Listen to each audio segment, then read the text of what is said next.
welcome back, everybody. Here we are. It's a lovely afternoon, and I have two guests on today who are going to help me read our own version of The Three Little Pigs. At the bottom of the screen is my daughter, Tanya, and above me is my grandson, Mason.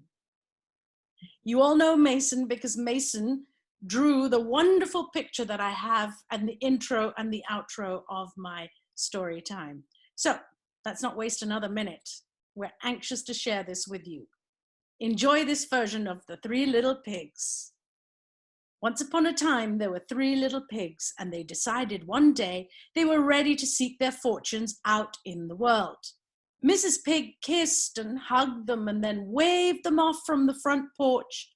The youngest little pig was so excited to start painting a picture that he decided to build a quick little house out of straw, and soon he was sitting under a tree painting a beautiful landscape.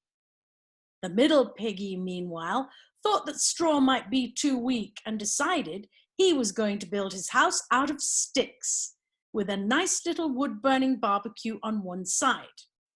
A little farther down the road, the eldest of the three pigs knew he was going to build a proper house out of bricks and cement, and he shook his head at his two brothers' ideas. All went well for a few days, but it didn't take long for the big bad wolf to discover they'd left the safety of their parents' home. He crept through the woods, keeping to the shadows so none of them would spot him. He said to himself. That piggy in the straw house looks like dinner tonight. And when all was quiet that evening, the wolf knocked on the straw door. Let me in, little piggy. No, I will not let you come in, not by the hair of my chinny chin. The youngest piggy squeaked, trembling from head to toe. Then I'll huff, and I'll puff, and I'll blow your house in, shouted the wolf. And the wolf huffed, and he puffed, and he blew the straw house down, but the little pig had managed to escape out the back and ran all the way to his middle brother's house. Help me! Save me! The wolf is coming! He shouted, and together they ran into the house made of sticks. The wolf banged on the door. Let me in, little piggies. No, we will not let you come in, not by the hair of our chinny chin, they said, putting a stick across the door. Then I'll huff, and I'll puff, and I'll blow your house in, shouted the wolf. And the wolf huffed, and he puffed, and he huffed, and he puffed, and he blew the stick house down. But the two brothers had escaped and were running as fast as they could to their eldest brother's house. Help us, please! The big bad wolf is coming! Is he now? Said their big brother quite calmly. Perhaps we will wait inside then.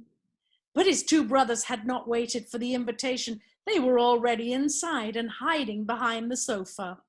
The eldest piggy closed the sturdy front door, locked it tight, and put a great big pot over the crackling fire in the grate. The wolf pounded on the door.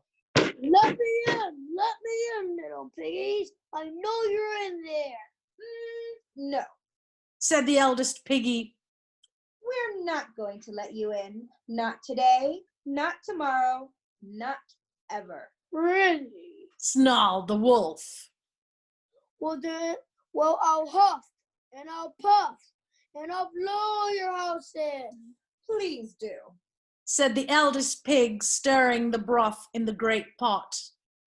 We're back. And the wolf huffed, and he puffed, and he huffed, and he puffed, and he huffed, and he ran out of breath. The strong big house didn't budge. Very well, little piggies. I'm going to have to come down the chimney instead, he panted. Be my guest, said the eldest pig, chuckling. Dinner's almost ready. That made the big bad wolf even more excited. So he raced up onto the roof, jumped down the chimney, and with a great big splash, he landed in the pot of broth, and the little pig slammed the lid on tight. And that was the end of the big bad wolf. Thank you, Mason. You're down there now. Thank you, Tiny. You're up there now. See you soon. Bye. Bye.